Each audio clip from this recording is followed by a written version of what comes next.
First, you must understand that the spiritual world and the physical world, whose center is the human consciousness, is real. The universe was created after the pattern of the human being, who is in the image of God's dual characteristics. Note this: when we use the term or the word God in this context, we are actually trying to refer to that unknowable being, that transcendental force by which humans give a name.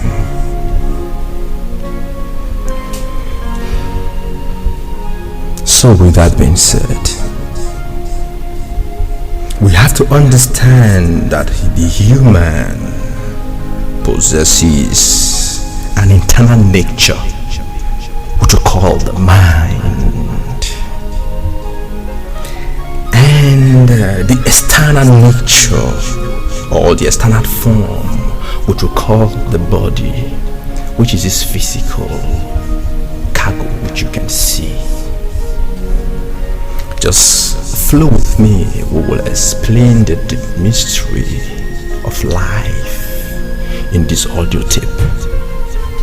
Just stay with me.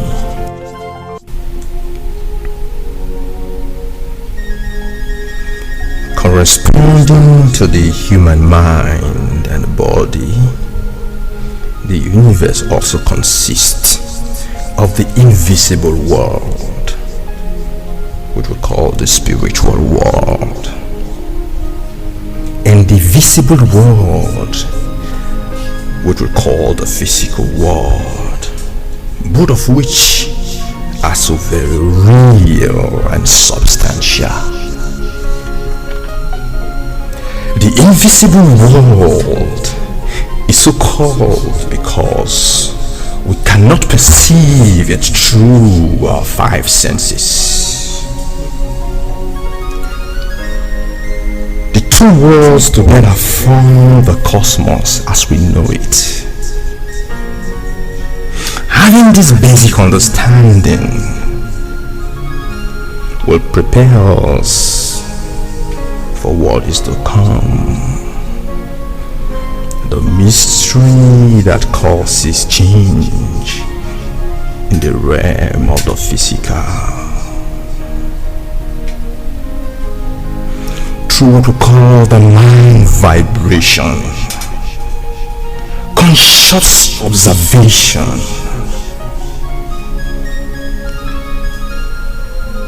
in alignment with thoughts, consistent pattern of thinking in due time, which causes the manifestation of things in this physical universe. This is where we are going to be talking about the laws of attraction, the natural principles of the universe that causes things to manifest in the realm of the physical.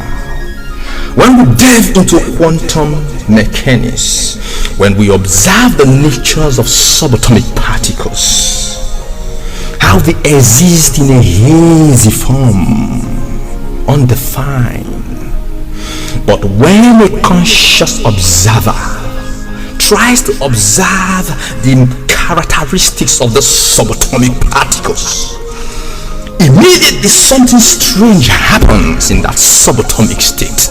Particles that are undefined immediately respond to the human consciousness, to the human observation, whereby it defines location and identity. Now you know that particles makes up this physical universe. That means the human consciousness has such effect on what we call the physical world. When imagination comes into play, things begin to happen.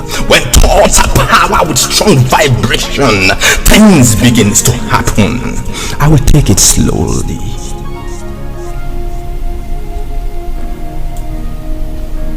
Now we're talking about laws of attraction.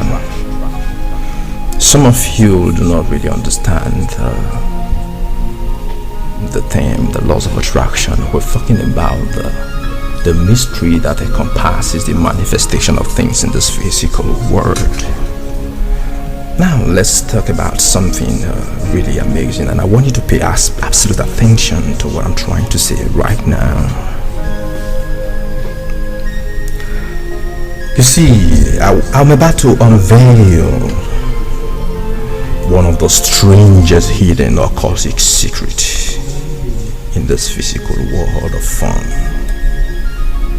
Albert Schweitzer, the great doctor and Nobel Prize winner, was being interviewed in London, and a reporter asked him, "Doctor, what's wrong with men today?"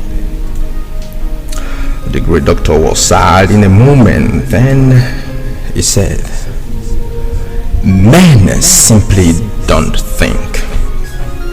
And from this premise, I will deliberate a scientific review which will authenticate the fact of what we call the laws of cause and effect, a universal principle that rules the affairs of mortal men and gods.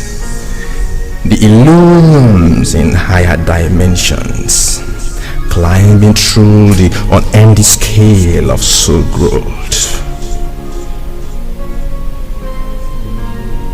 and immortality and liberation.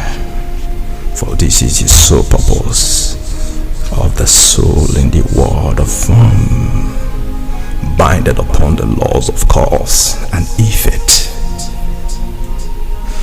Nightingale, one of the greatest motivational speaker and writer, a close partner to the great writer on this particular topic, we call the man Napoleon Hill, is a prophet of the new age. They said this, and I quote, "We live today in a golden age. This is an era man has looked forward, dreamed of, and worked towards for thousands of years. But since it's here, we'll pretty well take it for granted. We live in a world where its resources are endless. And as long as humans still exist and have needs for those things." But do you know what happens? Let's take a close look. Let's take a close look at some 100 men who start at the age of 25 or less.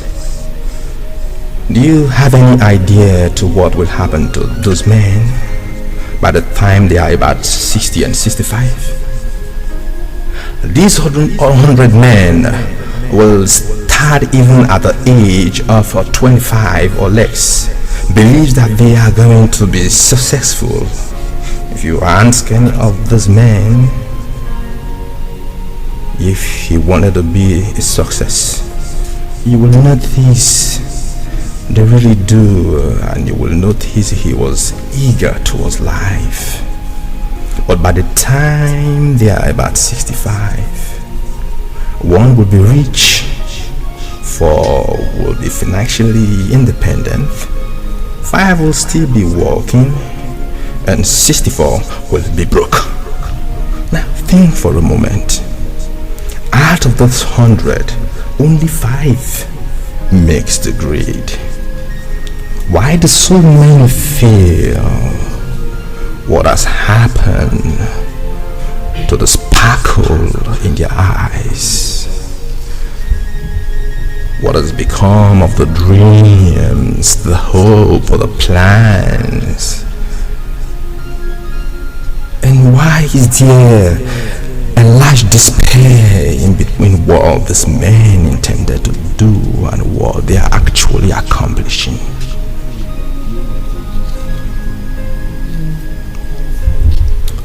You see, when the 5% achieve success, we have to define what success truly means.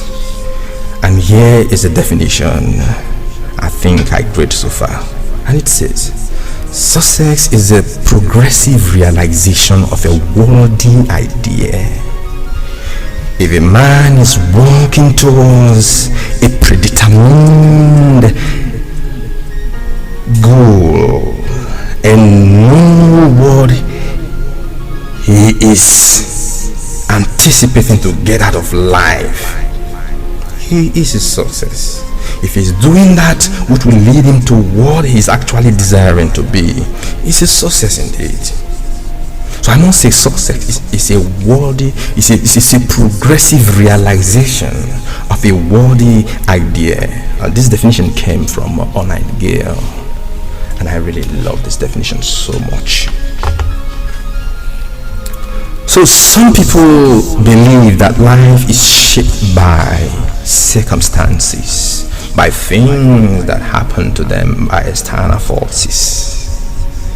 They are utterly directed people. A survey was made one time to cover a lot of men.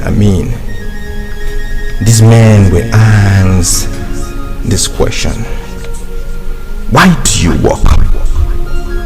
Why do you get up in the morning? 19 out of 20 had no idea. If you ask them, they will say, everyone goes to work in the morning, and that's exactly what they do. It's because everyone is doing it. Now let's get back to our definition of what success really is. The definition of success: who succeed, who is a success.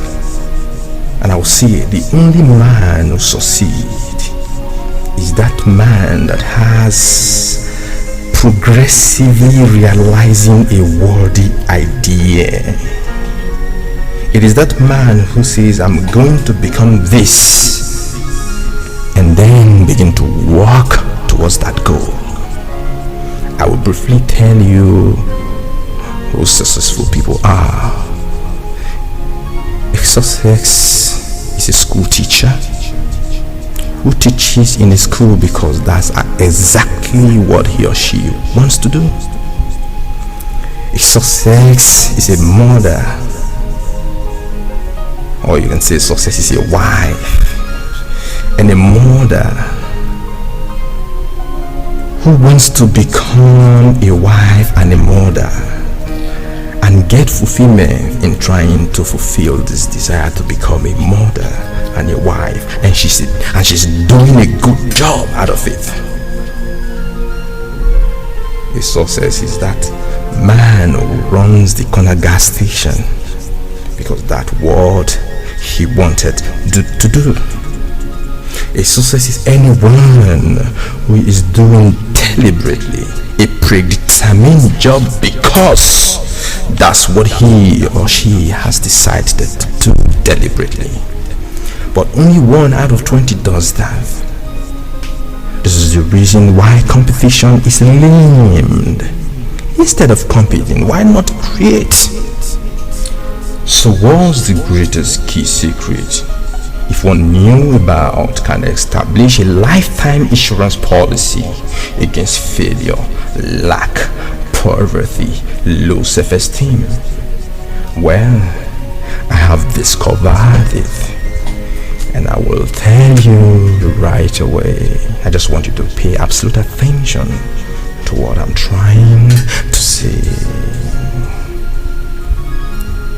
Have you even wondered why so many people work so hard and honestly without ever achieving anything in life, and yet others could seem to work so little, just put little effort, and they achieve massive success?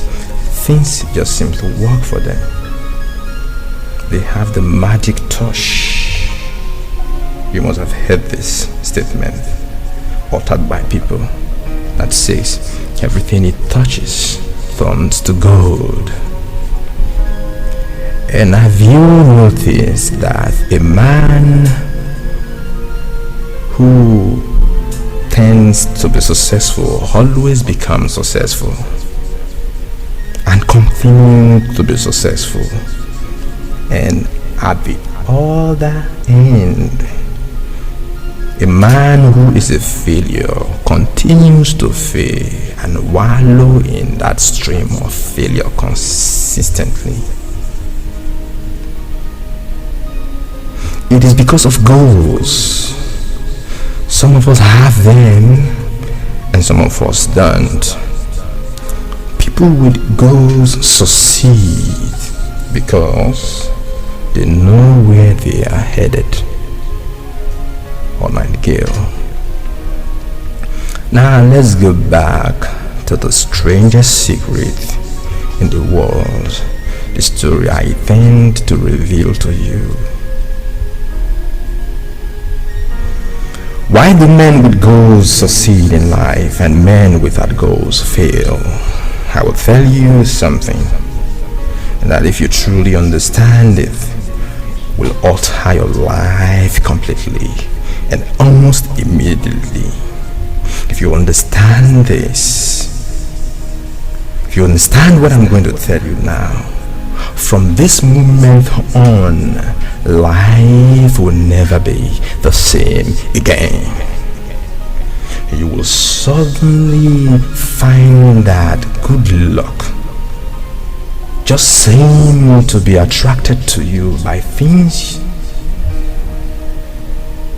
you want, just seem to fall in line, and from now on you will now learn how to discipline of the depressed state you normally find yourself in because of the awful situations you are experiencing.